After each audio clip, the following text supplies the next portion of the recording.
spend my life searching for treasure with my own eyes. I see you standing there.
It's Monday. Well, hello. Hello, peeps. Hello, everybody. Welcome to the Monday night gathering, Chameleon Church Monday night gathering. I'm going to assume everybody can hear everything everywhere It's Monday. and that you can hear that it's Monday. So if somebody can give me a thumbs up somewhere and say, yay, we're good to go, blah, blah, blah. So be sure to watch the Chameleon Church show tomorrow morning. I think I'm going to start it off by sharing. So tomorrow, January 23rd is it's my I got saved birthday. What do you call that? I'm not sure what that means. I'm not sure what the term is for that. My rebirth day or whatever it is. I don't know. But I got saved tomorrow 44 years ago. That's a long freaking time. And man, I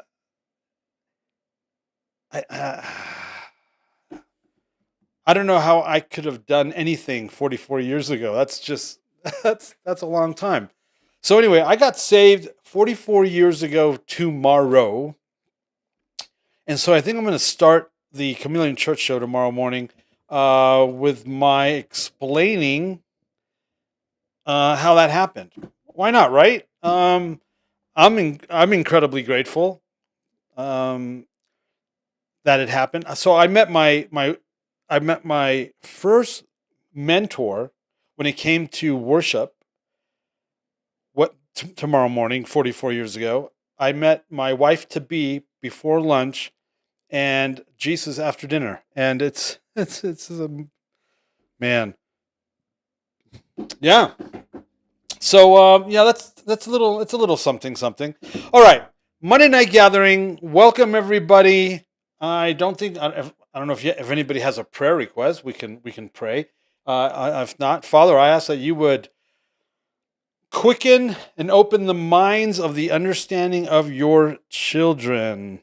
And yeah, maybe just a quick little something. I feel absolutely honored, and it's just, I don't know. It's an absolute joy to be able to talk about the things of the Lord and unpack His Word. The fact that I'm allowed to do that, the fact that He's given me the ability or I don't know, whatever word you want to come up with, the fact that I can share with you, the fact that you're even interested in hearing what this from me, it's an absolute honor, and I just want to thank all of you for being here and for being a part of what we're doing here as Chameleon Church. And it's just, thank you. It's an absolute blessing, and it's humbling, and it's an honor to be able to serve you in this manner. So thank you for Alyssa, because she helps behind the scenes, as well as my daughter Safrain, and Kevin for monitoring. What is it called? What does Kevin do? He's is it a monitor? It's not a monitor. What's it called? Moderator. Yeah, moderator. That's it. He's trying to keep all the bad hombres away. Oh man, pray for Texas. Pray for stinking Texas. Those guys are a little too late, I think, but at least they're doing something. Yeah. Okay, we can do that tomorrow morning. Right now we are on session number 8, the Feast Unlocked. The Sabbath. We're continuing from last week. It's a 4-part. Sabbath is 4 parts. It's broken into 4 parts. This is part number 2, and yeah, let's get this. Do I say it? Let's get this party started. Right? No. I'm apparently when I'm done here tonight, I get to go back to back to Main Street, Park City. It looks like my wife and I have been comped tickets for Devo tonight. I've never seen them, and I've been a fan since 1978. So, yeah, isn't that cool? So, anyway, I don't know. I just thought I'd throw that out there. I don't know. Is that weird? Was that weird, Alyssa? No? Okay. All right. Let's continue with the Sabbath session 8. This section's called That Jewish Stuff. Here we go. Ready? Bill knew where we had come from. He saw that in spite of being in music professionally, our marriage, our family, and our faith had somehow survived the rigors of rock and roll, and we beat the percentages. He saw the godly fruit in our lives and wanted to ensure the same in his family. He also knew that traditional Christianity didn't have the formula for that success. I tell people all the time that if every American Christian family would do Shabbat, it would single-handedly change our country. I absolutely believe that, but they won't do it.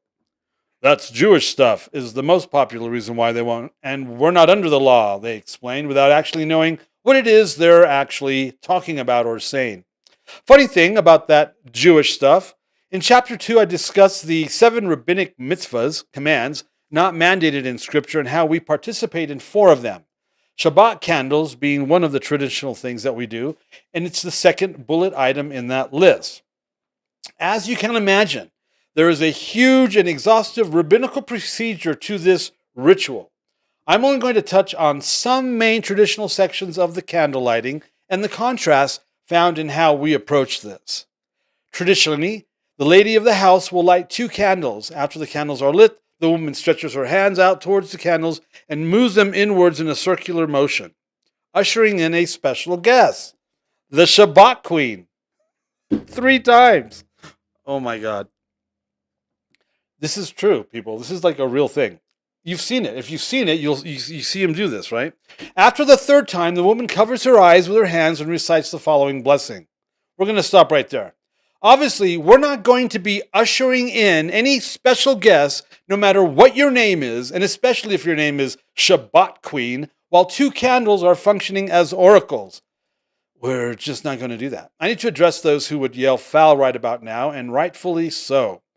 Alan, we know your stance on the pagan origins of some of Christianity's rituals. Notice that this is also an admittance of paganism in Christianity that they nonchalantly ignore. And you've said that we can't observe them and that they're not redeemable. How can you possibly do this? And they would be completely correct, except for the fact that this wasn't a pagan ritual that was Christianized, or rather Judaized. This is a scriptural observance that has had additional extracurricular activities and man-made traditions incorporated into it, not a perverted observance that has been sanctified. Do you see the difference there? It's not like it's a pagan thing that was brought in, as pagan as it sounds. It's something that's become pagan. Whereas Christianity has tried to sanctify paganism and brought it into Christianity to sanctify it. You want the list? You know the list. All right. So it's not a perverted observance that has been sanctified. We keep the scriptural observance and remove the questionable additions that originate from tradition, which is an entirely different thing than what the Romanized Western Church is known for doing. The Romanized Western Church has historically taken a perversion, modified it to some extent, sometimes not at all, then added it to an already non-scriptural man-made observance and stamped holy on it. Now they have their tradition. Okay? Hopefully you guys understand the difference between the two. We're not taking something that's pagan and bringing it in and dressing it up and calling it okay. That's what Christians do. What's happened is there's this thing that got established in Genesis 2 that has had stuff laid on top of it that is not necessary. That's a whole different thing. So here's how we remove the questionable traditions. Traditionally, the lady of the house will light the 2 candles. That's tradition. After the candles are lit, she recites the blessing. There's no questionable stretching out of the hands towards the candles, no moving of the hands inwards in a circular motion, no ushering in of a special guest, not doing this 3 times when after the 3rd time, the woman covers her eyes with her hands. Then there's the blessing. Here's the traditional prayer. Blessed are you, ADONAI, or Elohim, King of the universe, who has sanctified us with his commandments and commanded us to kindle the light of the holy Shabbat. Now, because of Messiah, we're sanctified by his blood, not the commandments. And we were never commanded to light the candles of Shabbat. Remember, this is one of the 7 commands added to the Torah. There's 606. You add 7 more for the 613, and this is one of them. And we went through that a few weeks ago. Now, here's the prayer we recite. Blessed are you, ADONAI, or Elohim, King of the universe, who sanctified us by the blood of Yeshua and commanded us to be a light to the nations. Now, before I address naysayers on some of the obvious business above, I want to mention something that I debated sharing regarding aspects of the Shabbat ceremony. Yeah. Non-Christians that find themselves at our Shabbat table are the most moved by the Holy Spirit during the ceremony. The candle lighting, the communal prayers, the taking of communion, the communal songs and dinner. Non-Christians have been moved to tears of gratitude for being invited to something they say is so beautiful, so uplifting, and so moving. In contrast, some Christians have been known to literally manifest demons right from the very start of the service. Sad, I know, but true. I think, Alyssa, you've been around that a few times, haven't you? I am going to share this. I wasn't sure if I was going to share this. I want to explain to you how important this stuff is. I tell you all the time how important it is, what we talk about, what we share with you, what we hope to impart, whether it's Torah observance and how to observe Torah, whether it's charismatica and the aspects of charismatica, aligning yourself, reasoning with the mind of Messiah instead of your practical understanding, etc., etc., etc. This part called "Your House is on Fire" really happened, and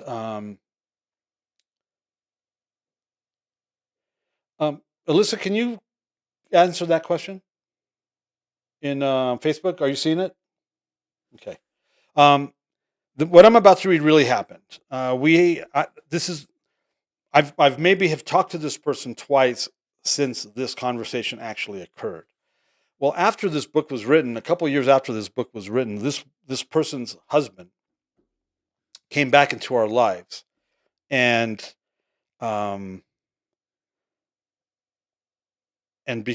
decided they were really interested in what we were doing and how we were doing it. Introduced me to a local pastor, and we started. They opened up their church, their facility for us to do Shabbat at their church.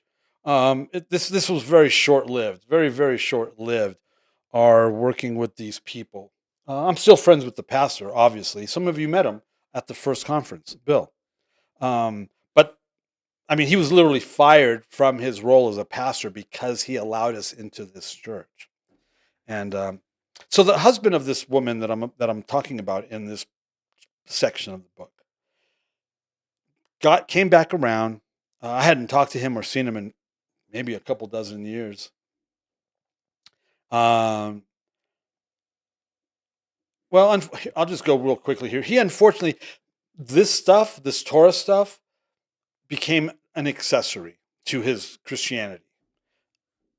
What I mean by that is wearing tassels or doing Shabbat and maybe some of the feasts and maybe eating clean is something that he began to do, that he adapted into his Christian profile, into his faith profile, without maybe truly understanding or wanting to. But then he had been doing this with his Christianity for a while anyway. So this was just another thing to add to his little bag of tricks, whatever you want to call it. There's nothing positive about what I'm about to say.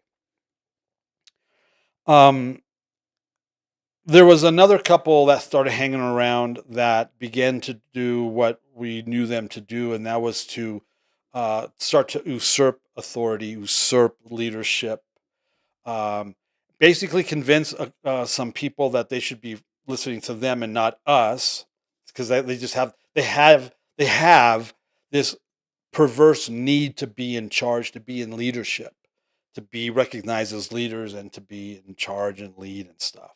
I'm doing this because I was told to do this. I don't do this because this is fun or easy, you know. So anyway, that happened, and so I warned him, "Hey, be careful, because this couple is doing what they're doing." And he didn't like that. He was, he decided I was wrong and they were right. Anyway, so he basically broke fellowship with us. I mean, he ghosted me. No problem. Oh well. It's not like the first time. It's not like this isn't something new for him. I bring all this up because this is how important this stuff is. This man died last year, I think it was. Wasn't it last year, Alyssa? maybe a year or two ago, but he died within the last year or so. Yeah. He died maybe a year or so after breaking fellowship with us. But here's the thing I want to bring up to this. You don't want to die alone, separated from your family in the desert. You don't want to do that. You don't want to die alone in the desert, completely disenfranchised from your physical children and your ex-wife. I mean, I understand the ex-wife thing. But you don't want to die alone in the desert, estranged from your children. And this is how that man died.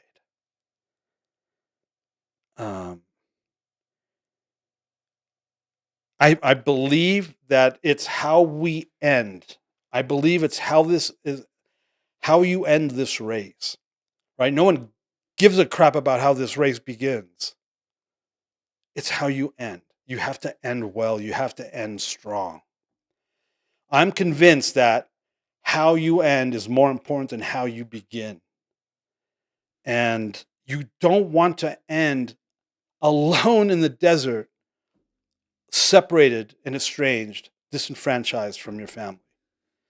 This is how important this stuff is. It is so important.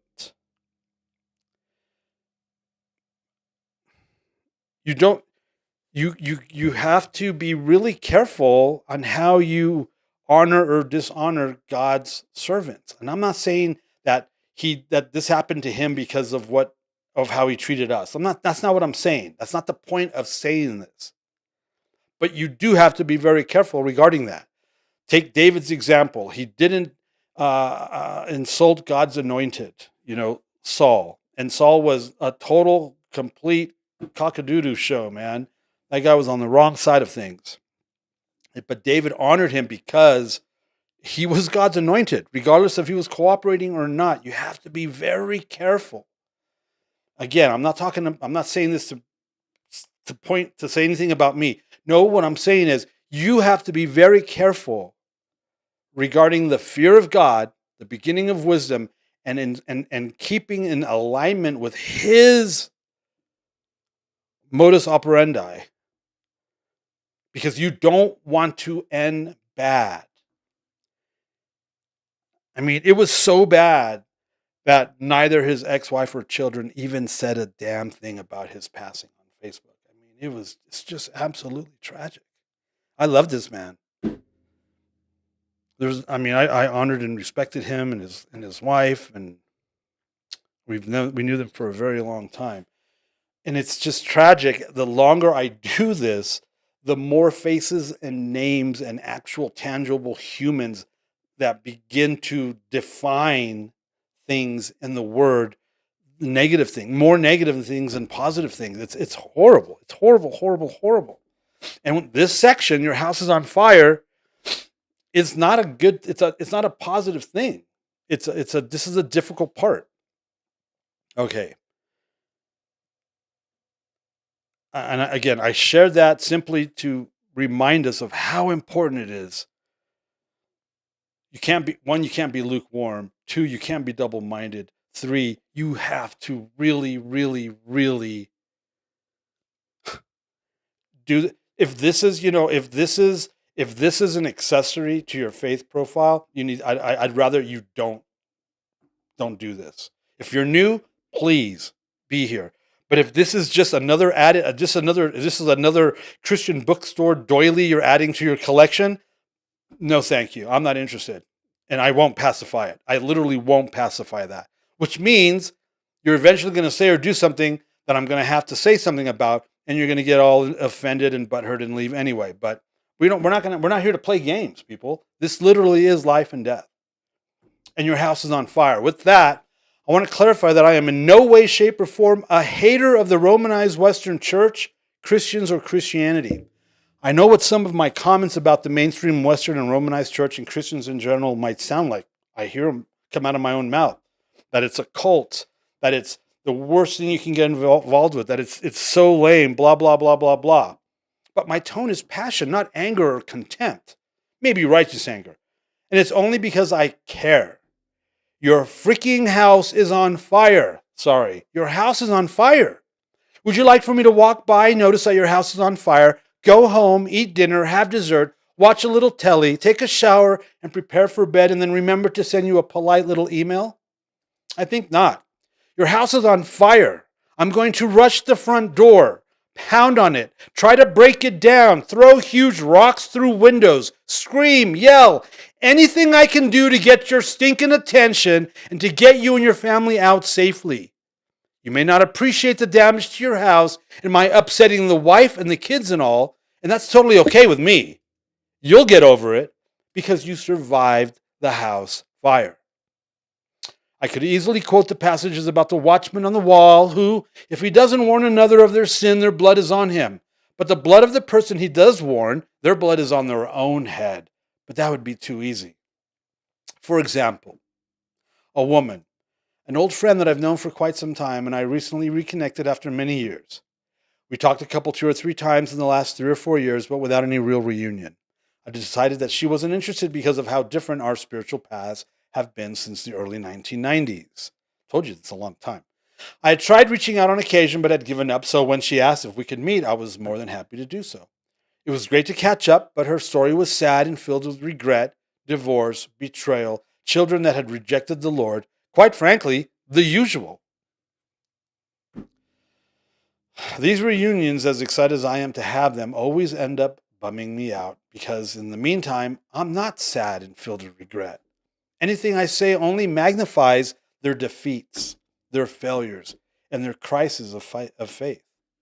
It's no fun at all. I'm still married to the same woman, and we've raised our children in the Lord, who in turn are raising their children in the Lord. We have lived exciting and fruitful lives. Our tent pegs span the globe with deep and powerful partnerships and relationships with ministries and individuals. None of that is because we're cool. That's all the Lord. At some point in our conversation, I said something she considered inappropriate or coarse. I actually can't remember what I said. I mean, I can't remember what I said, but I do remember what she said. She said, "See, that's what I mean right there. How do you do that?" And I was genuinely confused.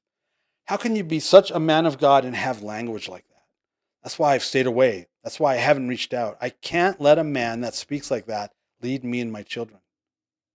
She added that maybe I needed to consider the type of people my language was going to attract. And were those the type of people I wanted to lead?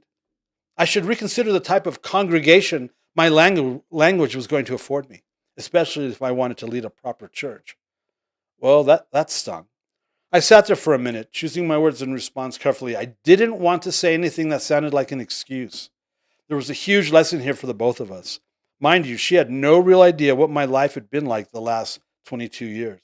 All she really knew was that what I had told her about my family. She had no idea of the who's, the what's, or the where's, but what she did know was that I was a man of God. I apologized. I said something about how I didn't realize that I had said something to her that she considered offensive. Then a true story that my pastor in Dallas had told me about himself came to mind. My pastor and his wife had recently spent 3 years in Belgium, where they had pastored and led a house of prayer. In that time, he had made quite a reputation for himself and was known as the potty-mouthed pastor. That's right. My extremely conservative, right-wing Texas pastor was the potty mouth. Apparently, you can say the SH word. You know what word I mean by that, right? In Belgium, but boy, oh boy, if you're a man of the cloth, you better never, ever say crap. And from the pulpit? See, that's what I love about reality. The lines, right? Depending on what side of the line you are, depends whether you've said anything that would fall under coarse language or not. SH, the SH word, not a problem in Belgium, apparently. Crap, it's a problem. I told my friend about my having to apologize to a little old grandma a few years back for the language that had come out of my mouth in front of her while telling her grandson about Jesus. This guy, remember that guy? Like, he was a heroin addict. He had disappeared for like 2 or 3 years, knew about us or my music, knew we were in town with Ministries Walking, came to the house, and the family was excited because he had literally been out in a bad state with heroin and stuff, and he let me speak into his life. So I was witnessing the gospel to him with his little grandma sitting right there. And yeah, F-bombs came out of my mouth. I'm a fly fisherman. I was matching the hatch. And he gave his life to the Lord that night. And then I immediately apologized to the little grandmother for my language, because it was not, it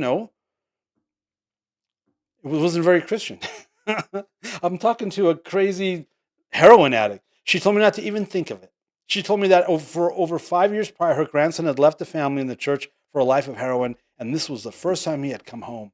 Now, because of me and my language, he had given his life back to Jesus. I told my friend that I was very aware of the audience my language afforded me.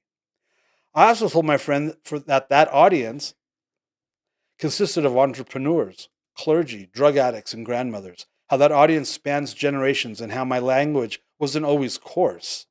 I knew how to watch my language, and I knew how to watch my tongue, and I had nothing to consider or reconsider. I was a fly fisherman, and my language matched the hatch of my audience. If one particular fly was inappropriate, then I would change flies just to win some.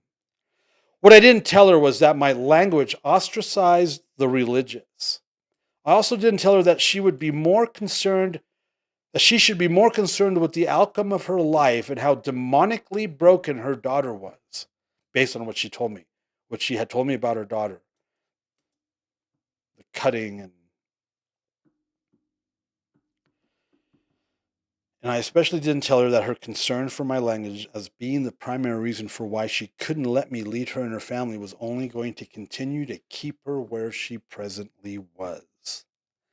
Don't bring me the healing prophet that can tell me all that my life has been, that can heal me from sickness and unclean spirits, who can deliver my daughter from demonic torment. Don't bring that man to me, because he might say, your house is on fire. While I was walking by, I noticed that your house was on fire. I got home, ate my dinner, had dessert, watched a little telly with the missus, and took a shower. I was preparing for bed when I remembered that your house was on fire.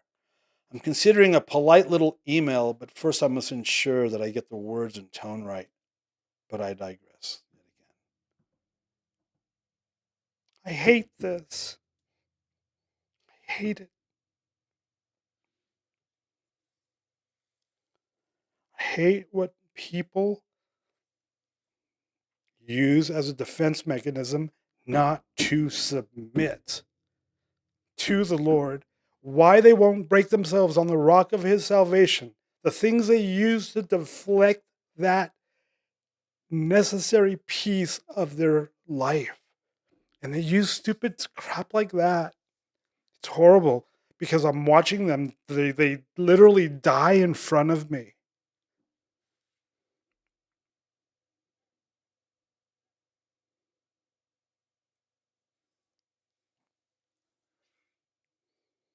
Such a waste.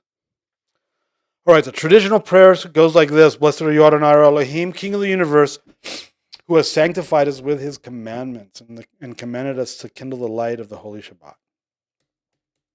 Because of Messiah, we're sanctified by his blood, not the commandments, and we were never commanded to kindle light the candles of Shabbat. Remember, this is one of the 7 commands added to the Torah. Here's the prayer we recite. Blessed are you, ADONAI, our Elohim, King of the universe, who sanctified us by the blood of Yeshua and commanded us to be a light to the nations. Here, some people would incorrectly misquote me by saying that changing the questionable aspects of the ritual and traditional prayer doesn't change anything. I would then remind them that we're not changing something pagan into something holy. We're taking something holy and purging the questionable traditional additions out of it. I would also give them 2 examples of Jesus doing the same. They don't like this when I do this, because they don't have an answer for it, because I basically, once again, shut their stinking little mouths. Here's what Jesus did: keeping the Sabbath and calling himself living water. Don't worry, they don't know what I'm referring to either. Jesus and keeping the Sabbath. All right. Hopefully you've looked these up. In Matthew 12, Mark 2, Luke 6, 13, 14, and John 5, 7 to 9. Jesus is accused of breaking what the scribes, the Torah teachers, the Pharisees, and the Sadducees considered to be the Sabbath. And because Christians have no idea what the difference is between any of and all of this, they have been not only have they literally been taught, but it's literally taught that Jesus broke the Sabbath because he was going to be doing away with the law. So he was breaking it on purpose. And they say that because they don't know, one, they don't know how to read the Bible, but two, they don't have a reference. They don't know what the Torah says. They don't know what the TaNaKh actually says. They don't know the difference between the Torah or Talmud. They don't know the difference between scripture and covenant and the traditions of man that make the scriptures null and void. They don't know the difference. And they have this one-dimensional concept of everything. They live life like this. And so when they say that Jesus, when they read that the Pharisees considered Jesus a Sabbath breaker, they believe that. And since Jesus can't do wrong, he was doing it for a reason, because he was going to do away with the law. It's such a mess.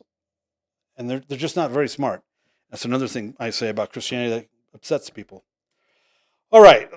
They all considered that Jesus was a Sabbath breaker based on their man-made traditions that they taught as doctrine. By being a Sabbath breaker, Jesus could not be deemed not from God, a false prophet, and certainly not the Messiah.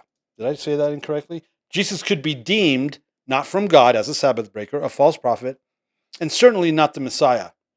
Deuteronomy 13 states that a real prophet from God does not and would not break Torah. Thus, a false prophet could never be Messiah. Jesus' critics were evoking Deuteronomy 13 as they should have been in testing his credibility. Problem is, they were mixing all their traditions and all their junk and saying, you don't wash your hands. Your disciples don't wash their hands. See? So that's not an actual thing. Unfortunately, their tests were done through their traditionally tainted glasses and not on the actual commandments of God, as we see in Mark 7. In Matthew 12, the disciples plucked heads of grain and ate on the Sabbath, and the Pharisees cried foul. In their defense, Jesus cited what David did when he was hungry. I love it. I love my Jesus. He doesn't put up with any crap whatsoever. How David entered the temple with his ragamuffin band of right? I mean, because it says that. It says that he led a whole bunch of ragamuffins, man, undesirables, questionable people, right? And how he entered the temple and ate the bread of the presence, the showbread, that was strictly for the priests and unlawful for David to eat. David's not a Levite. Jesus then tells them that something greater than the temple was there, him. That's not going to go over very well. And if they understood, I desire mercy and not sacrifice, which they did not, they wouldn't have judged the innocent disciples. Then to really seal the deal, he tells them that the Son of Man is Lord of the Sabbath. In Mark's version of the same account, Jesus is recorded as saying, the Sabbath was made for man, not man for the Sabbath. In case you're still not getting the gist, Mark 3, 1-6 might help.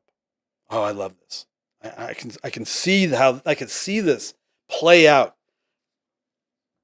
I mean, he's like deliberately picking a stinking fight with these guys, man.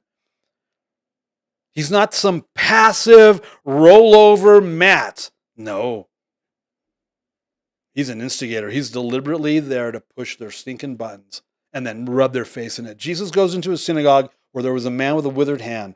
The Pharisees are watching to see if Jesus is going to heal him or not. Man, that's how desensitized they had become to Jesus and his supernatural power of creative miracles. Can you believe that? You're waiting for this guy to do this creative miracle so you can cry foul and jump on him? Oh my gosh. They wanted to see if Jesus was going to heal this guy on the Sabbath so that they could accuse him of breaking the Sabbath. Forget about the fact that he just did a miracle, which they thought, I don't think they believed it, but they did challenge and say that he did it in the name of Beelzebub, that it was demons doing the healings. I know that they knew it was God.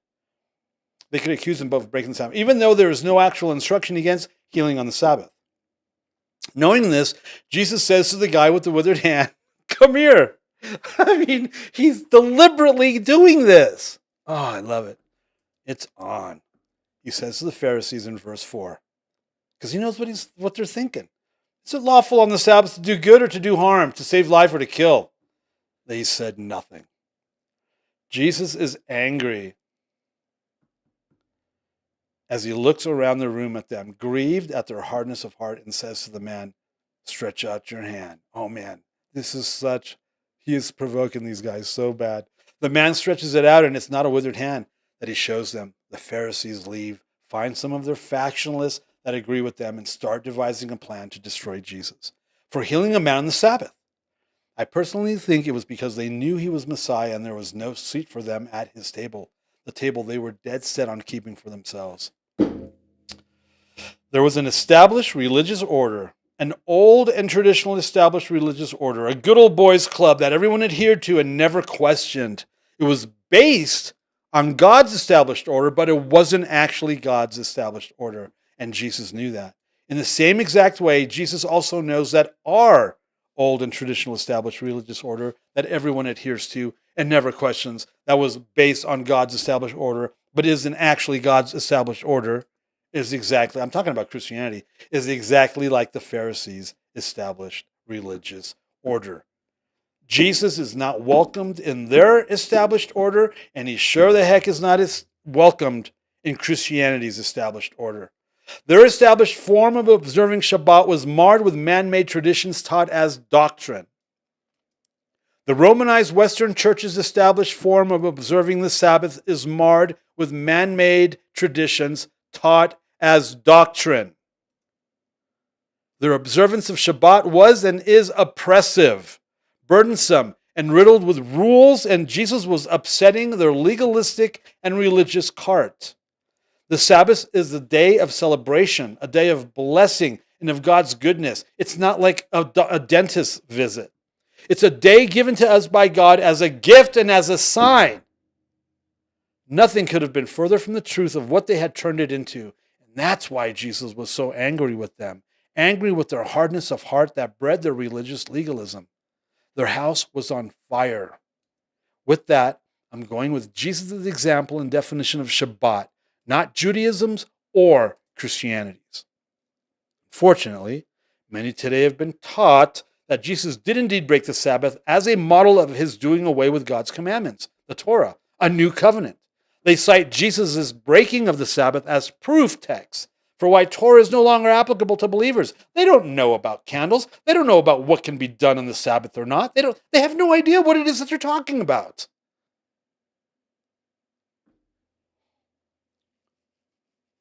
As proof text for why Torah is no longer applicable to believers. Chalk up another one for biblical illiteracy. This couldn't be further from the truth. I love this next part simply because I've used this argument.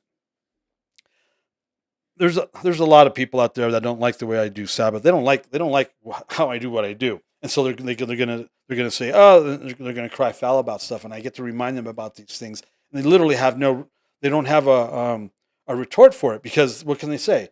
But this is a good one. This is a really good one. This actually happened, and again, I'm not about legalism, man.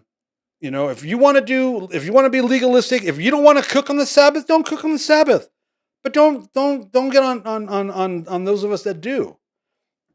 There's no instruction that says not to cook on the Sabbath. It says something about lighting a fire, but we're not even sure what that means. Heck, Judaism doesn't even know what that means. They suggest you can't turn on a light because there's a spark with electricity, and that's lighting a fire. I mean, they come up with some crazy stuff. So that's why I remind them what Jesus said. David ate the showbread. He should have been dead. That should have killed him. How many of you have dug your animal out of a pit? Man, Sabbath is for the man, not man for the Sabbath. And then he does this. We're in John 7. Jesus calls himself living water. We are in John 7, and we see that it's the Feast of Tabernacles, Booths, Sukkot. Sukkot is the last of the 7 feasts and falls in our Gregorian calendar in September/October, because they were looking to kill him in Judea. Because they were looking to kill him in Judea, Jesus was avoiding that area and was in the Galilee, where even his own family rebuked them out of their unbelief of him. Sukkot is also the third of the 3 pilgrimage festivals, Hebrew, Shalosh Rehalim, where every Jewish male must present himself before God in Jerusalem. This will clarify the dialogue in verses 3 through 8. Jesus had to go to Jerusalem, and he does. By the time Jesus came to walk the earth, an extracurricular ritual had been added to the Feast of Sukkot that we didn't read about in Leviticus 23 back in chapter 1. I think we skipped that part. because it isn't in there. The water libation ceremony. And so here's a quote, because it's easier just to read the quote so you understand what's going on. The water libation ritual was popular because of the accompanying ceremony of the water drawing. Okay? So not only do they have this new thing to do, but there's a ceremony around it. Each day for 7 consecutive days, right? Sukkot is 7 plus 1. So on each day of Sukkot, 7 consecutive days, a priest poured a jug full of water into a bowl that drained into the altar. Levites played lyres, trumpets, harps, cymbals, and other instruments, while other Levites sang. Right? Here's your little ceremony. 3 golden candlesticks, roughly 75 feet high, were lit by young boys on tall ladders. The light of these candles was seen throughout Jerusalem. Men of faith danced and sang in front of these candlesticks while carrying burning torches. As the ceremony progressed through the night, priests blew shofars 3 times. Rabbis would perform acrobats and juggle flaming torches. That's actual, it's their typo, not ours. As part of the festivities. There is nothing about that in Leviticus 23. Not a single shred of that. Okay, so you've got a little circus going on with men in black, right? With the mibs, that's what we call them. Can you, right? With their hats and their, oh my gosh, can you see it? They're doing juggling, and they're probably doing acrobats and gymnastics, and there's candles, and oh my gosh. Because this water libation ceremony had been added to the original Torah instruction on how to observe Sukkot, it wasn't permissible. They're breaking the law. It wasn't technically lawful, and Jesus knew this. Now, my reason for sharing this is because Jesus didn't condemn this obvious infraction, but instead, on the last day of the feast, another high Sabbath, at the climax of the celebration, Jesus stood up and cried out, "If anyone thirsts," he cried out. He's getting people's attention. "If anyone thirsts," he's probably standing on some sort of platform, "let him come to me and drink. Whoever believes in me, as the scripture has said, out of his heart will flow rivers of living water." Dang. Instead of condemning a religious man-made tradition on a high Sabbath, Jesus basically takes advantage of the situation. He's a chameleon. He's a fly fisherman. And in reference to this water ritual, he announces himself to be that living water, essentially declaring to all of Israel that he is indeed Messiah.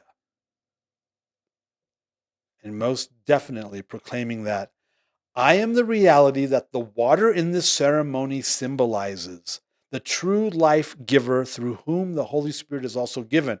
Remember what Paul says, they all drank from the same rock of salvation, Messiah, in 1 Corinthians chapter 10, the premise of the field manual. These examples are why I think it's permissible for us to take an actual scriptural holy day, Shabbat, which was established at creation. A day that has been mired with tradition and paganism, the candle lighting. Remove the traditional errors and the paganism and correct it. Again, this is not the same as Lent or Christ's Mass or Easter. Easters. I've had diarrhea since Easters. I'm sorry.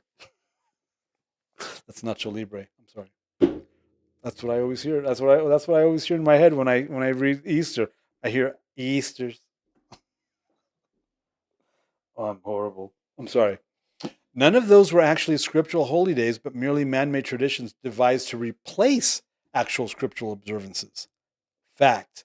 Jesus was born during Sukkot. You want to celebrate his birth? Observe the Feast of Tabernacles. Note, there is no one actual verse in the TaNaKh that says, out of his heart will flow rivers of living water. Isn't that interesting? But there are at least 6 references that Jesus could be referring to broadly. Might be a good Bible study for ya. For y'all. Okay. All right. Okay, yeah. We'll be right back.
All right, all right, all right. It's Monday. Yes, it is. It's Monday. Is Jason not here? Oh, well, I was hoping he was here so he could help facilitate, but that's all right. At least I can do it. All right, so there's some content there that. Anyway, hey, this is if you're new, this is what we call gallery mode, otherwise known as family time or family mode. This is supposed to be an interactive Q&A thing. It's a Bible study. I don't need to just talk at you. You can just read it, and we never have to talk about it. So bring your questions, your critiques, your whatever insights, testimonies on how keeping the Sabbath is impacting your life, your family's life, etc., etc. You know the drill. And here's Doug. Hey, What's up? What's up? What's up? You guys remember that? How's it going, Doug?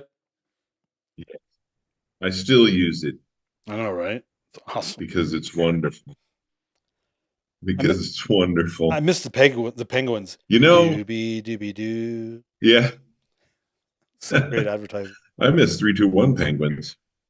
I don't know. I don't think I anyone thought did. 321 penguins were really funny. What is that? 321 penguins, it was like a spin-off of VeggieTales, I think, maybe, or something like that. I don't know anything about that. It was funny. It was funny. Anyway, it's funny. Yeah, I don't know. The whole world's burning, man. I don't know what to say. I mean, you kind of summarized it pretty well there. It's the whole world's on fire, and people expect you to knock on their door and have a little chat instead of really trying to rescue them. I don't know what else to add to that. I just think that's spot on. Um, You get excited, and you're viewed as being excitable. And why are you so excited? There's nothing to see here. yeah. I don't know what to say. I just do a lot more intercession. Well, I mean, I know not everyone is. This is a McDonald's. It's not for everybody. I know that. I know that even the majority that believe they're a part of us aren't actually a part of us. They're not actually of us. I mean, I know all this. And, it would be very easy. Well, no, it wouldn't be easy, but, I could just, you know what? Screw these people. I'm going to go do my thing. You'll see, you'll find out, you'll know that I'm right and you're wrong. No, because we have to do everything we can to win some. We have to get to, it says we have, even our clothes should be like singed and smell like hell's fire because we're getting that close to try and get people out of there and get them saved. You know, Yeah, that's why I think that, we've talked about this, and I'll talk about it till I'm blue in the face. Tzitzit, man. The definition of tzitzit in the Hebrew blossoms, blooms. We're blooming before God. They're lights that shine before God, and how critical that is. And going through Qatar with tzitzit on, if you know what's going on in Qatar and where all the money's coming from, and the way they prayed over October 7th for the destruction of Israel and all that. yeah. And yeah, I didn't wear them on the outside so everybody could see, but we wore them, and it's a game changer. It's huge, and so just teaching people, showing people the basic things, tzitzit, mezuzot, things like that, and explaining why do we do it. It's not a Jewish thing. We're grafted in, etc. Those are the basic things to me are so powerful. They're the things that open the door to the house on fire. Yeah. I just cling to that stuff. I feel like, okay, and I'm not going to get into my feelings much, but these are things that open doors to hopefully people asking questions. Yeah. Yeah. I I mean, as much of a jerk people think that I think I am, I really do care for God's people, and uh, I've been serving them in one way, shape, or form or another for 40 years. It's not something that I can just walk away from. It's not something that I can just harden my heart towards. Regardless of how how they treat me or whatever. Like this guy. And it's so unnecessary. If anything, if you get anything from any of this, it's whatever nonsense you want to do and the junk that's going to happen to you because of that, it is absolutely completely unnecessary. You can avoid it, but you need to do this over here. It hasn't come out yet, but I remember a week or so ago, I did an interview with the Atheists Having Cocktails with Christians show. My last martini was literally water because it's like, okay, I can't drink another one. Yeah, it's true. But anyway, I didn't tell him that, but it's like it was such he was training on the gnat of there are rules, there's cause and effect, there's consequences for what we say and do, whether you think that's fair or not, or whether you think it's okay that God does that. Well, so he's gonna da da da da da, and then he's gonna condemn you and da da for it. Yeah, basically, but you don't have to agree or believe. It's kind of funny. They want their cake and eat it too. What can you do?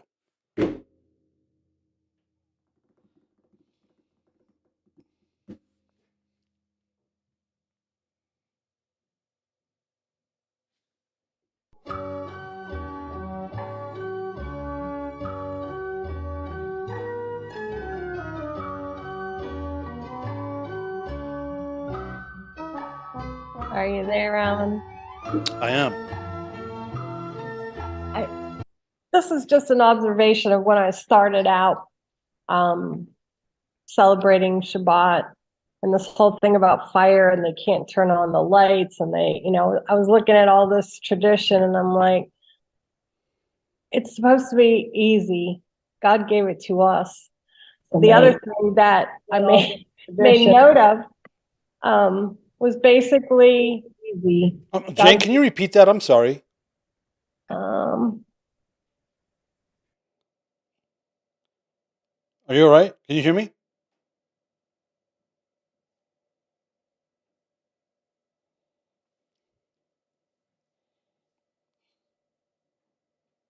You're muted. All right. There you go. Can you say that last part again? When I was learning about Shabbat, it was like, don't turn on the lights because it's going to spark all this tradition that, was out there. And I was just looking through everything. I didn't have your Facebook at the time because this was quite a long time ago now. But the other thing that was my observation is they don't want to have fire, but they light the candles 18 minutes before Shabbat. And they have a whole table full of, lit candles. And they do this whole traditional thing with, that I don't do. I do like candles, but we have the right prayers and all that. But I just thought, why do you make something so difficult that God just made so easy? And, the Pharisees were doing the same thing. And I thought it was on the Pharisees' part, a great deal of chutzpah, if you will, to think that they could actually kill God. Because that's what they were attempting to do, because they didn't like that Yeshua showed them up. He just kept poking the bears, and they just did not like that at all. And this had nothing to do with Yeshua doing away with any of the law. It had him showing what the law was really about, and they just couldn't handle that. As far as, your language, Michael Rood's language, anybody's language, you know what? We live on this earth. We know all sorts of language. That's not a barrier to these people. Satan is the barrier, and that's just the excuse they use. It could be that your hair is blonde, or I don't like what day it is. I had a girlfriend from the 4th grade, and it was like she didn't like that I loved God. She's like, how can you love God. And I'm like, how can I not love God? And, she just wasn't she didn't want to have anything to do. She finally did before she died, came back to understanding. But, well, Satan had his grasp on her. It was just like, she just defied her parents. She didn't want to have anything to do with me much. And it was just a horrible state of affairs. So, yeah, we are going to singe ourselves. We are that close to pulling them out of hellfire. And anybody that thinks that we're not, they haven't. Anyway, Yeah. it's just there's so many rules and regulations in the WOG world way out there. No one thinks of that. No one thinks about those rules and regulations, but because we have a certain amount of rules and regulations that keep us safe and keeps us in obedience to God, who is our Father, that's a problem. So I'm guessing that these people haven't obeyed their own parents or their own father or their own mother, or they're just rebels. I don't know. I don't get that. And if I'm out of compliance with something, I sure as heck want to be in compliance, because I love when my Father blesses me. And how do you not enjoy that? Yeah. I don't know. Well, I've been saying this a lot the last week or two. It's not, there's a lack of the fear of God in people. And so because they don't fear God, they don't have access to wisdom. Wisdom, right? The fear of God is the beginning of wisdom. And then wisdom is, of course, keeping his commandments.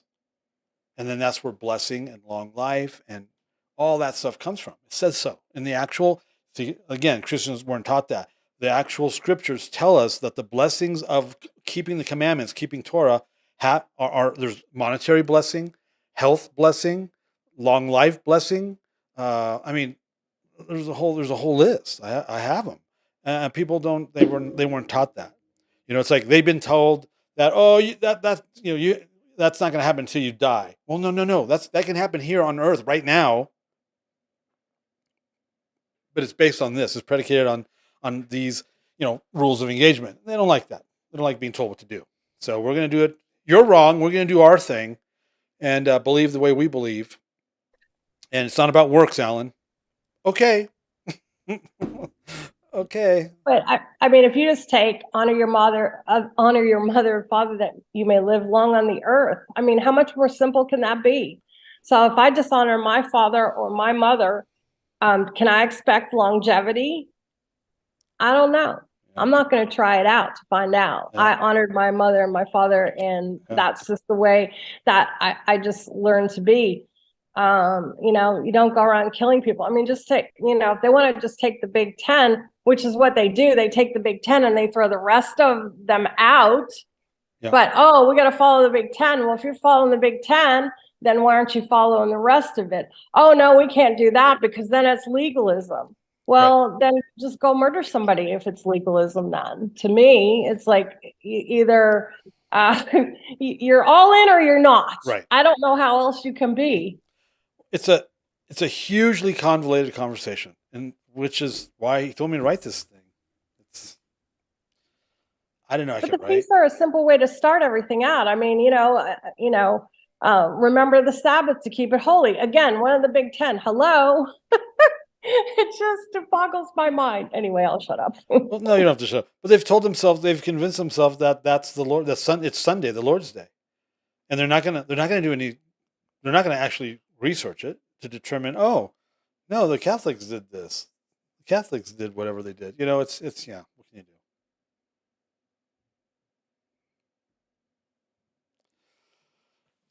do? I love humans, man. Humans, they trip me out.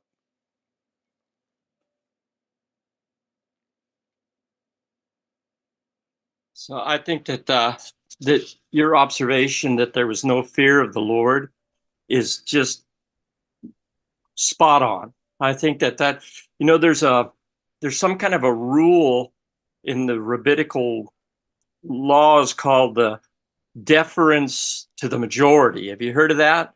No, Where but if I know what you mean though. a thousand prophets like Elijah interpreted Torah one way, and 1,001 rabbis interpreted it another way, then the prophets were wrong, and they could change Torah. And they did. Yeah, they did, exactly. And that's definitely an arrogance. Yes.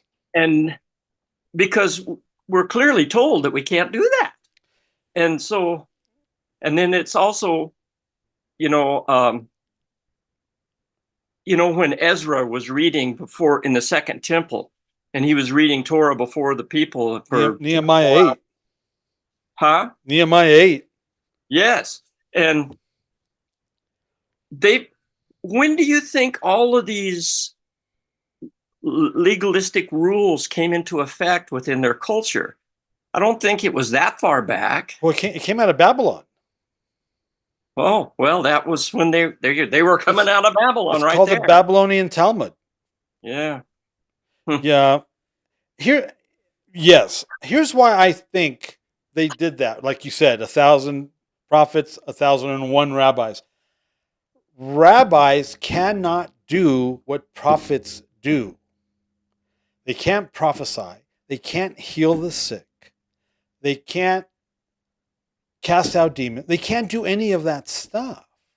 Right. And so when you can't, like we see it all around us today, when you can't do that, you come up with stuff to deflect and to keep people from looking at the fact that you're not that guy. And then they come up with other things that you're going to do in order to, look good. Like, remember, like Jesus said, their prayers, their tassels are like dragging on the ground, just all this stuff that has literally nothing to do with anything. We see it all over Christianity. We see it all over the Torah community. I see it all the time.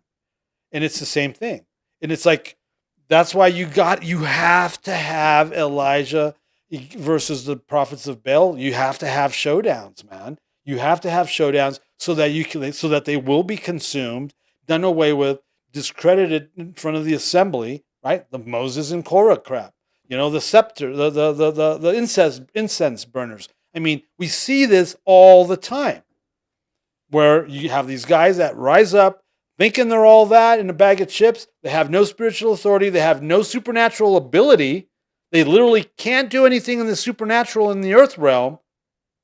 And there's those that can have to do this and to shut them out and to shut them down, because here's what we call them. We call them demonic agents. Any human being that's going to get in the way of this understanding is an agent, and they're a demonic agent, and they're just here to convince, right, groupthink the masses, like you said, into thinking another way that isn't godly.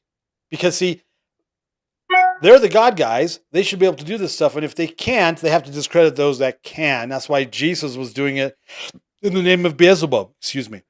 They have to discredit them because they're making me look bad. I'm all about making people look bad. I will deliberately go out of my way to make somebody look bad in that realm, when it comes to stuff like that. Because I'm a good shepherd. I have to protect the sheep. That's an inspired line of thought. That's beautiful. That's exactly right. It sucks. It sucks because they come at you. They're going to crucify you. They're going to talk all sorts of crap about you. They're going to discredit you. They're going to insult. It's not fun. So there's no glory in it. It's just because I fear God. I have to throw myself in front of the bus. It's not because I'm cool or Superman or thinking myself more than I am. No, I fear God. Holy crap. There's no way I want to not do what God tells me to do. They did not, what's that? How's it go? They did not consider their own lives. And I don't want to be torn asunder. I don't want to go into a FEMA camp. I don't want to be tortured. I don't want any of that crap. There's nothing romantic about martyrdom. Nothing.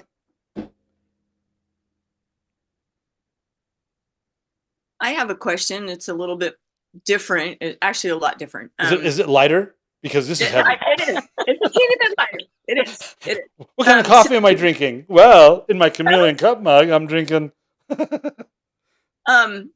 So we've been keeping Shabbat now for 2 years, a little more maybe. Yeah. And so encountering all the different ways we're being told how we should do it, you know, I mean, we're aware of the fire and all that, and but just encountering so many things, like, and I'm not sure where this falls. So these are my questions, is that, you know, we are told that you shouldn't go to the store and you shouldn't spend money, no business transactions. Some people don't talk on their cell phones. So people will ask me, do you talk on your cell phone? I mean, can I text you? I'm like, yeah, you can text me. And so, are those things that also fall in, like, can you really not celebrate your kid's birthday on Shabbat? Yeah. So, oh my gosh. like, Hey, you know what? where I don't need your help. I can trigger myself. I don't actually need your help. So those are all great questions because we all deal with them. So one of my favorite, I was speaking at a Torah conference, Torah conference. I was speaking at a conference, and so I'm there with my books. So I have my merch table with my books and stuff. And on the Sabbath, Friday sunset to Saturday sunset, the merch area was closed so that there was no buying or selling. And so it's breakfast. We were at a traditional Christian retreat center. This is where it was held. It was held at a regular Christian retreat center, right? Where where there's a staff that's going to take care of the food and all that. You've been to stuff like that, I'm sure. So we're sitting there. It was between breakfast and lunch, and I'm sitting there with the guy that's running the conference.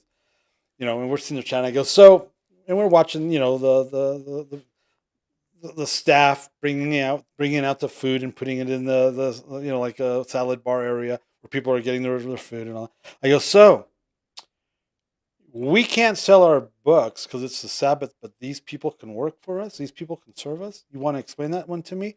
See, and they can't. Busted. It's right. So they're always going to make it goofy. Here's the breakdown. We know for a fact, and we read it recently. I'm holding this because my notes and Bibles in my phone. We've read it recently. In 1 week, God told Moses, all right, manna. Here's manna. It's going to come down. Gather only enough for your household to eat. Don't gather more and save it and all that, because if you do, it's going to reek like stinking to high heaven the next day. You'll be outed for breaking the commandment, because everyone's going to smell it, and it's going to come from your tent, and everyone's going to know that you didn't keep the commandment, which was only gather what you can eat and no more. Right? That's the first thing that was the first instruction. And then on the Sabbath, gather enough for 2 days. Don't go out on the Sabbath and gather, because you won't find any. And it literally says that everybody broke those two rules week 1. He goes, and it even says, I'm testing you. So manna and keeping the Sabbath were a test, and they broke it week 1. Thursday morning smelled like stinking, reeking like high heaven, because people got more than they were supposed to. Busted. And on Saturday, there was people out there looking for manna, and there wasn't any, because God told them there wasn't going to be any. They didn't gather enough for both days. Right? The instruction wasn't you can't buy or sell, because there was no buying or selling. But I'm convinced that there was some sort of trade going on. There was nowhere to buy or sell. There was nothing. They were in the middle of nowhere. Buy and sell didn't show up until Nehemiah. It's not the original instruction. The original instruction was not to gather. Don't do your ordinary work. Don't gather. Rest. Chill. But they broke it week 1. And so what does Moses tell them? Don't, because you can't deal with the responsibility, don't leave your tents. But that wasn't the original instruction. If anything, that was Moses said that. I don't even know. I'd have to look back to see if God even told him to say that. But Moses told him, you know what? Don't leave your tents, because if you don't leave your tents, it's going to be harder for you to break the commandment, right? Because you won't be out gathering. The guy that gathered wood, what do we do with this guy? And they killed him for, as an example. Yeah. So the original instruction was not to gather. Didn't say anything about buying or selling. Not to do your ordinary work. Well, what do you mean work? They all had some sort of work, some sort of chores, some sort of responsibility. They were supposed to chill out and take it easy. The buying and selling didn't happen till Nehemiah, which is like 1,000 years later. It's not the original instruction.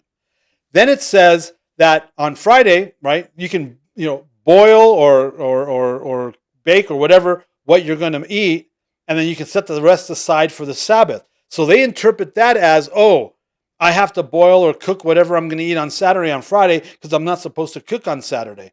It doesn't actually say that. There are verses out there that there's a verse, we have it written down somewhere, where it says to cook what you need for the high Sabbath. So if you can cook on the high Sabbath, why wouldn't you be able to cook on the Sabbath? The buying and selling is Nehemiah. So people say, well, you can't go to a restaurant because you're making them work for you. But that's not the instruction. The instruction is not to have not to have your slaves or whatever. They're not my slaves. That waiter or that waitress isn't my slave. I'm not forcing them to work. They're not, that's a twisting again, in my opinion. So I don't always go to the store and buy or sell on the Sabbath. Here's what I do. I don't sell books. If you place an order on Friday night, if you place an order during Shabbat, I'm not going to do anything about it until Sunday morning or Monday, because to me that's work, right? Yeah. So I don't even do that. I don't work on the Sabbath, literally, because I don't, very rarely do I do anything that could be considered work on the Sabbath.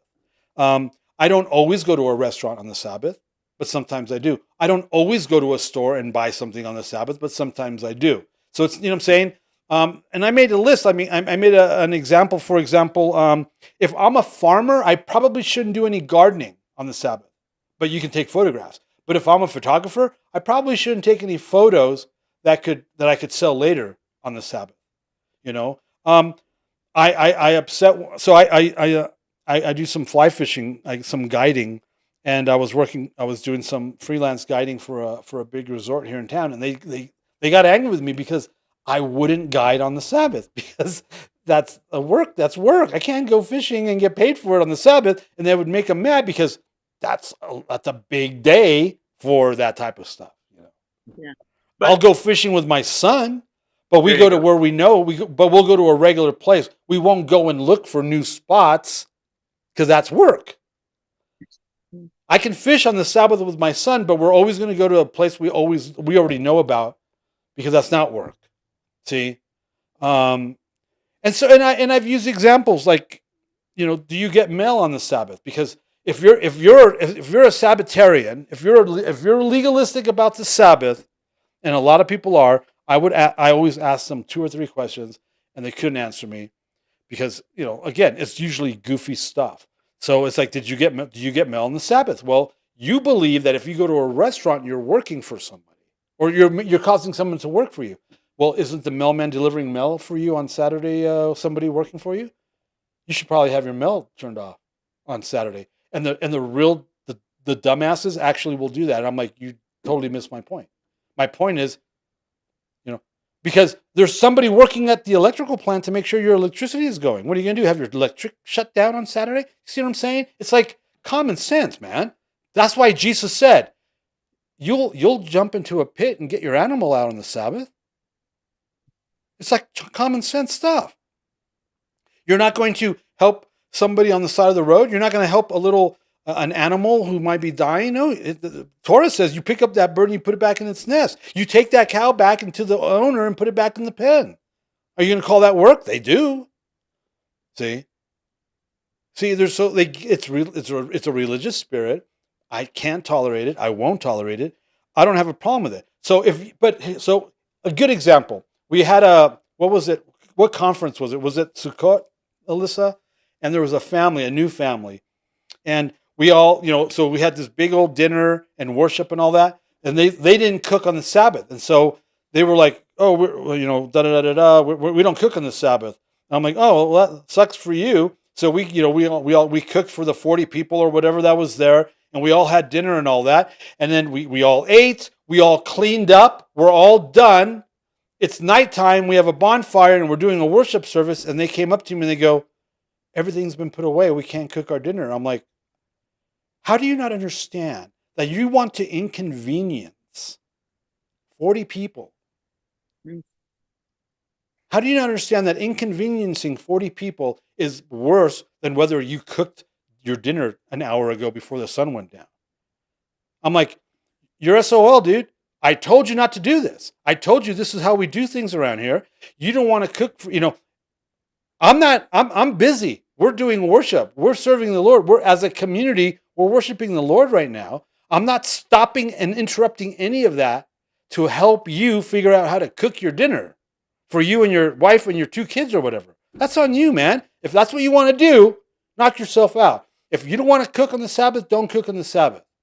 But you can't talk smack about those of us that do, and vice versa. It doesn't say anything. There's nothing that says that. But they come up with stuff. The Jews have stuff like you can't walk a certain, you have a Sabbath mile. You can only walk a certain distance. Can't drive a car. If the light's on, you can't turn it off. Elevators are odd and even. I mean, on and on and on and on and on.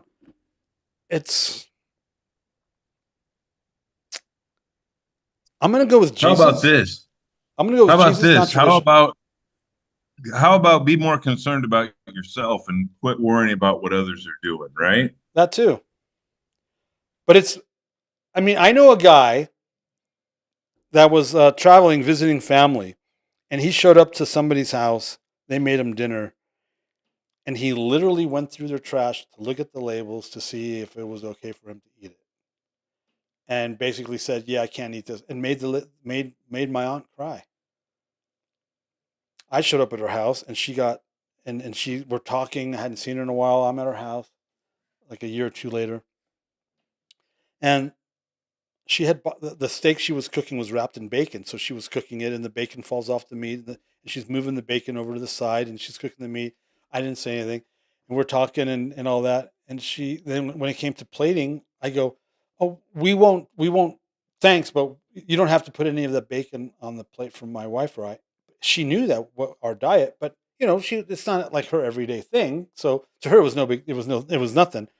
And she freaked out. She's like, oh my God, I'm so sorry. I'm so sorry. I'm like, oh, no. She goes, but the meat, you can't eat the meat. The meat was it's in the bacon. And I'm like, you know what? Don't worry about it. We won't eat the bacon, but you can serve us the meat. What am I going to do?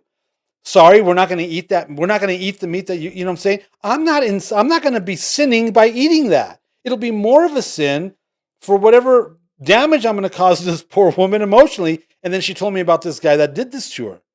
And I was like, I was infuriated. Absolutely infuriated that this guy would cause her to do that and make her cry because he wouldn't eat her dinner. Hell, I'm not going to do that to you.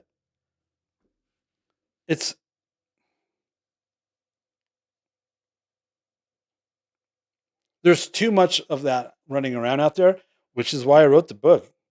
Here's how we do it. Here's what we suggest. We know that this is what some people out there do. We're not judging you, but don't judge us. If you want to not turn on the light or turn the light, if you want, you do you. But here's why we do what we do. This is how we see it. Remember when Jesus asked that guy, how do you read this part of the Torah? Apparently you can read it differently. And when he said his answer, Jesus said, you've got it right.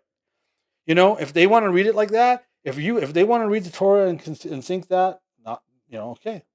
Christy and Connor have their hand up. That's awesome.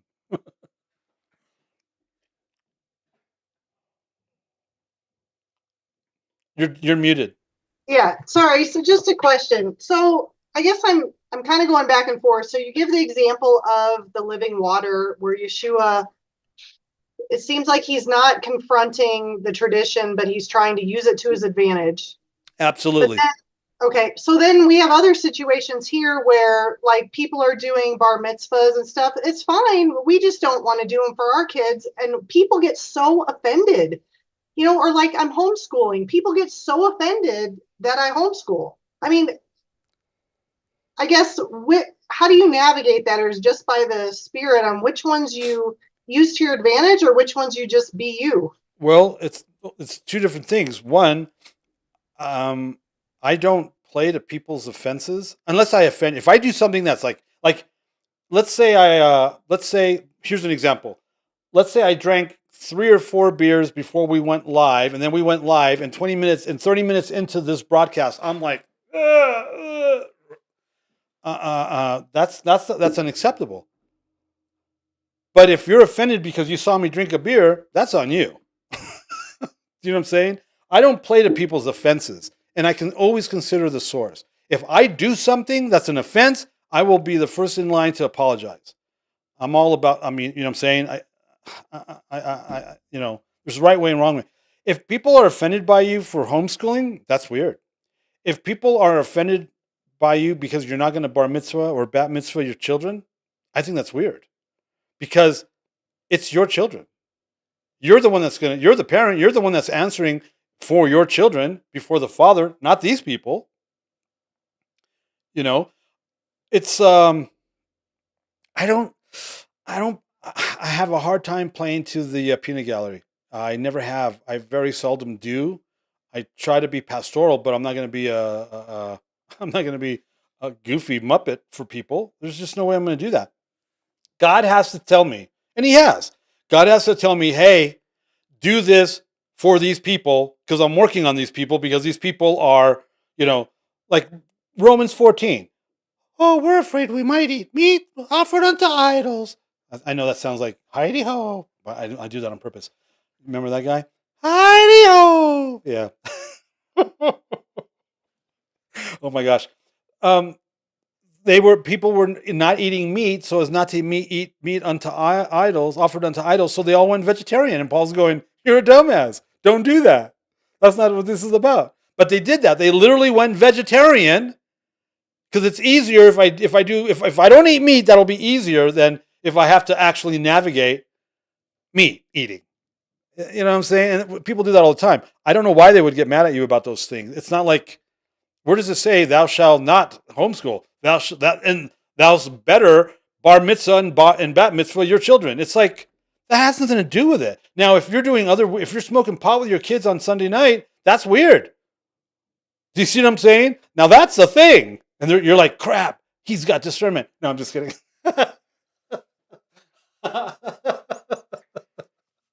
Oh my gosh.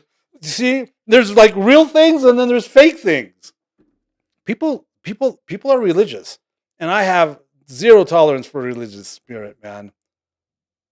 Yeah, that's what I wonder, because it's like, man, no matter what we do, it seems like I'm always offending somebody. I'm like, you do you. I don't care what you do. Why do you care what I do? I don't get that. Well, here's in my experience, because I offend everybody, apparently. In my experience, we offend people because they know we're doing something they're not doing, or we're doing something right and they're not. And so they have to demonize us because if we're right, it makes them look bad, and there's no way in hell they're gonna submit and change their lives. So they have to make us look bad if they can. That Allen guy, he's a cult leader, and he's named his church after a reptilian. Yeah. That really flips people out. I love it. It's the cutest little, look at this guy. Come on, how demonic can he be? Oh my gosh. But see, they don't know their Bible. All they know are the conspiracy theory videos they watch from other Torah channels. Now you see. Hey, the word lizard and chameleon, that's Deuteronomy 8:18. I didn't write it. Oh my gosh. So funny.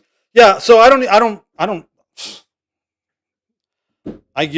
pay them no mind. If you come to me with a real thing, I'm going to listen to you. But if you come to me with a religious spirit, I'll make you look stupid. I have zero tolerance for that, man.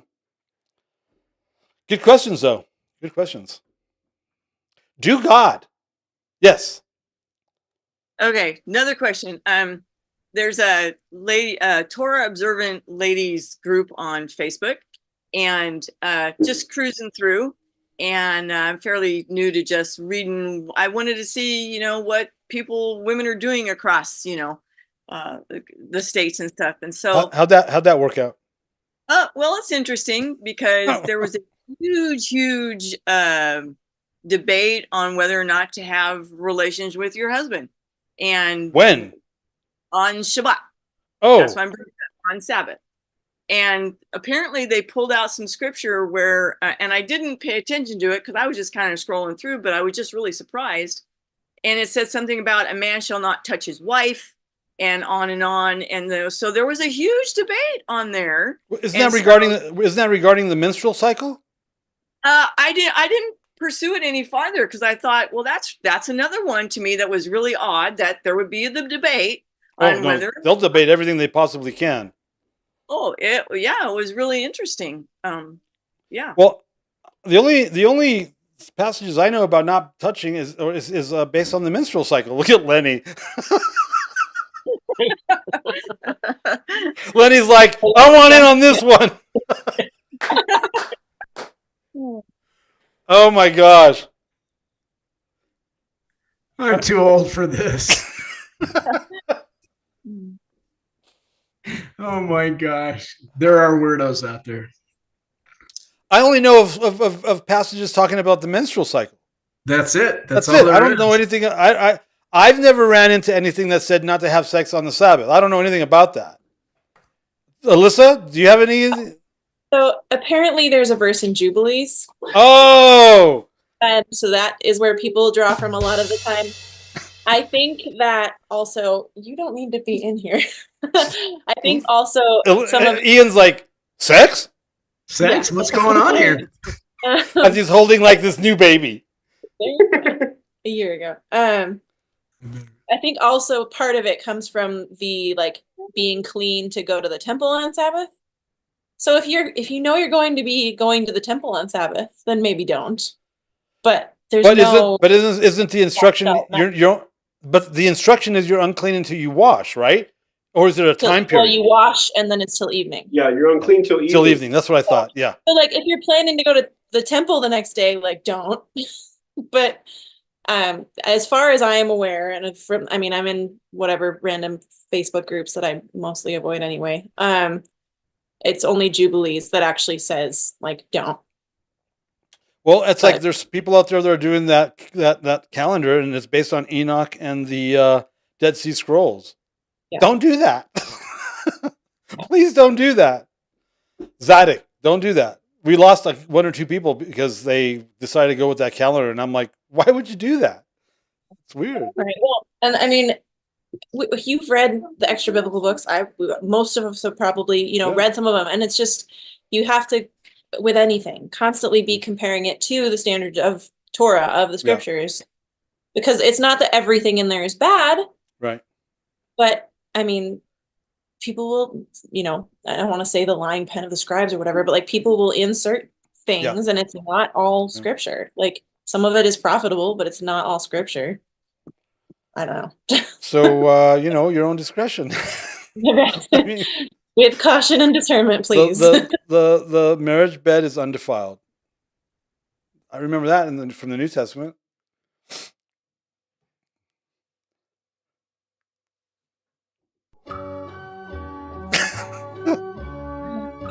Alan, it's super awkward. This is awesome. I love it. And if I can make it awkward, I will. You know why? It's Monday. That's right, baby. Ian, go away. let's get off the sex subject for a minute. I got a question or a clarification or something. Yes. As you know, I'm a baker. So I bake from Thursday evening until sunset for Shabbat. But then there is farmers markets that are basically on Saturday and Sunday. I do no baking, but I would be there to sell. What's the I've kind of grappled with this a little bit. You're a baker, you're working on the Sabbath. No, I'm not baking. But you're selling. Yes, Part of your job as a baker, right? that's what I grapple with. So I Right. don't do it, but I've grappled with that. Yeah. That would be considered work. Okay. That's why So, I don't guide on Saturdays. right. So if I'm a vendor though, and I drop my bread off, does that still work? Because I do that before the Sabbath. So you're dropping it off when you go home? Yeah. Well, that's different, right? Yeah. Or is that a technicality? I don't know. Well, what's I'm done before. I mean, I finish everything, and the bread is there by Friday at before sunset. So I'm not doing anything. It's a Right. drop off. Right. Well, I mean, so for example, let's say I ran a business where, let's say I had a bakery like you have and like Lenny's family has, and you delivered all your baked goods to your customers. What they do with it after you sell it to them, is that on you? No, that's on them. Okay. There you go. Okay, cool. I was right then. I'll just continue not Now, doing it all. just for there's people there, I know there's people watching that we're not seeing or that are interacting with us. I can't actually tell you what to do unless I'm No, I like know. your pastor. And that requires a covenant relationship that's already been predetermined. So I don't tell these people what to do and how to live their lives. That's why we have No, this. absolutely. What's that? Absolutely. No, absolutely. You do not tell us how to live our Right. lives. That's why we I have just these wanted- interactions. Now, there are I just some wanted people to- here at Chameleon Church that have asked us to be their spiritual authority and accountability and blah, blah, blah. That's a different relationship. Correct. Yeah. Thank you for that, though, Alan. I appreciate it. You're welcome, Jay.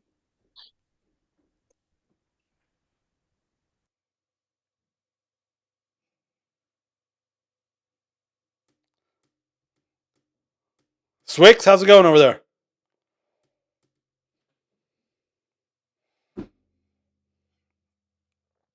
It's good. We're good. Back from Florida. It's colder. It's cold here. I don't want to hear Thus it. I don't the want to hear hat. it. I don't want to hear it.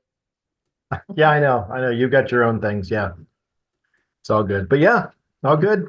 Good. Down with the fam, helped the in-laws, did the normal Florida stuff you do when you go to Florida. You know, you replace say it. garbage disposals. Don't say and the B you, word. and you, power wash the awnings and you help fix their car for them. You know, normal stuff you do. I don't know anything about that. I would be at the beach. They could do that themselves while I'm before or after. Oh, I you get there. said the B word. I didn't. I did. I know. I said it. Well, we did that too, but you know, Yeah. they're Yeah. family. I mean, I enjoy helping them out. They're good folks. That's awesome. Even though they're Even though what? the outlaws. I mean, in-laws. It's good. It's good to do that. I've been working at honoring my in-laws since before they were actually in-laws. Yeah, they're good. They're good folks. Yeah. It's all good. I love my in-laws. Yeah. Yeah. Well, good. I just want to say hi. Cool. Yeah, great. Anyone else?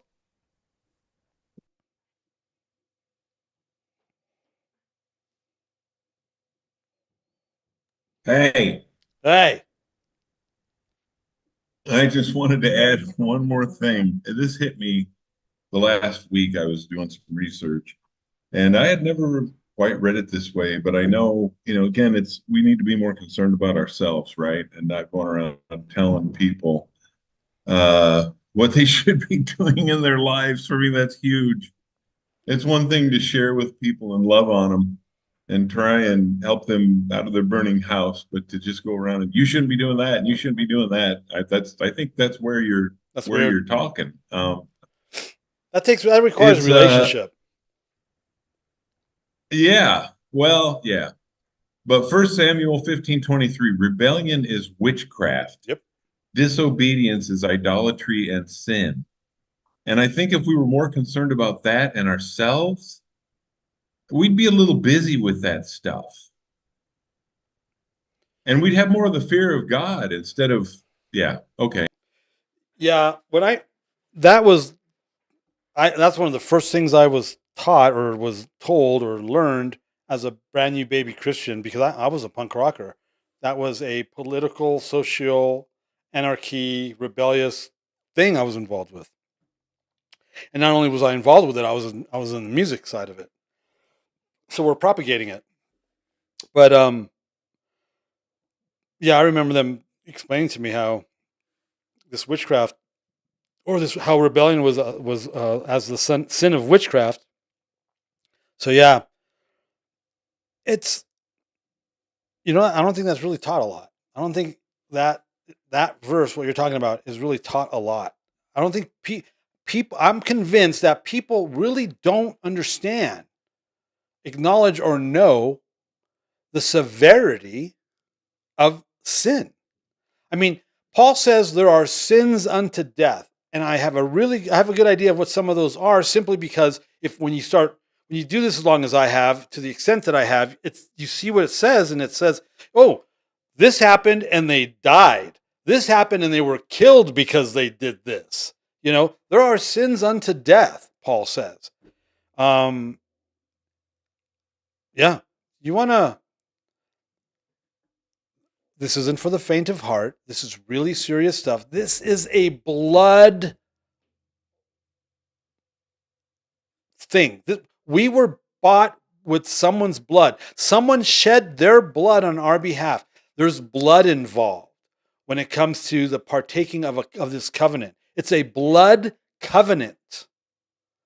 There's some really serious implications involved that, unfortunately, I don't think the majority of Christianity understands, so they can't teach it. So a lot of us weren't privy to that information.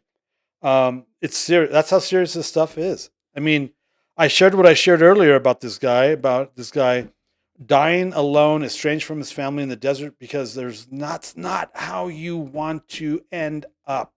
You want to make sure you make the decisions that you make in life, and you make the relationships and the alignments so that you don't end up like that. That's a horrible way to end up. You want to end well. You want to end strong. You want to end your life with your family around you, and you're blessing them and imparting that last transitional blessing.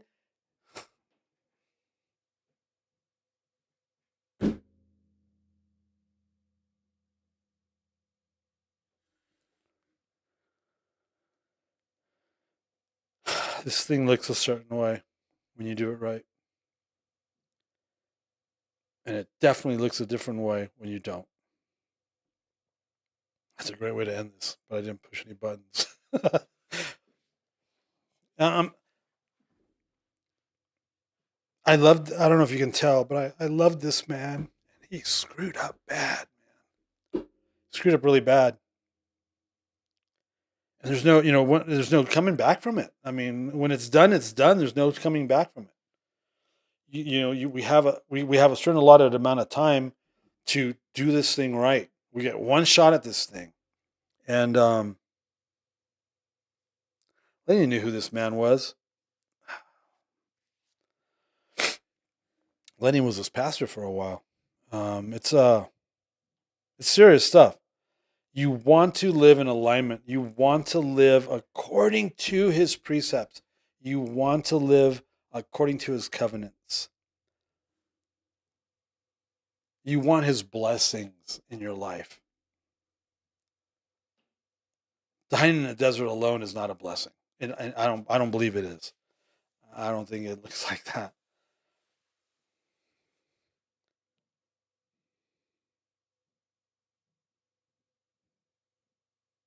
Unless the Lord was in it. I know he wasn't, because I know too much about the situation to be able to say that. I would gladly say, yes, look at this. This was a great way out, but it wasn't. I would if it was, but it wasn't.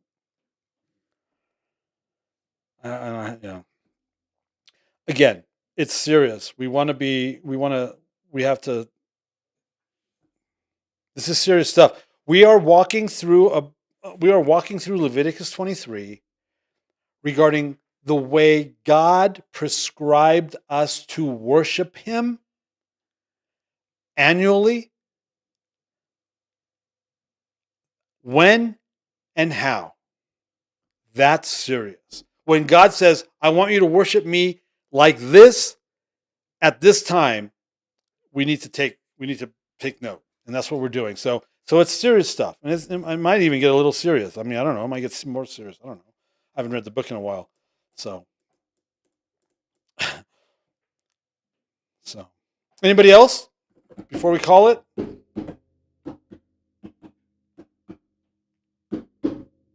Okay. I'm old. I want to go and eat dinner and relax, but I'm going to go to Park City and I'm going to go watch a concert. Isn't that weird? That's weird, right? Okay. I'll see you tomorrow morning, Chameleon Church Show. I'm going to share a little bit of my testimony when I got saved 44 years ago tomorrow. Dang. How is that possible? 44 years. Alyssa, don't look at me like that. You know, she's in her mind, she's screaming, "You're old. You're an old man. You're so old. You're an old man." I was just going to mention how in a few days you'll be entering your last month of your 50s. Hey. Why would you say that? See? She's so stinking mean to me.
The views and opinions expressed during our broadcasts are solely those of the broadcast producers, hosts, and/or guests, etc., and are not necessarily the views or opinions of the Travelog Network, its sponsors, or affiliates.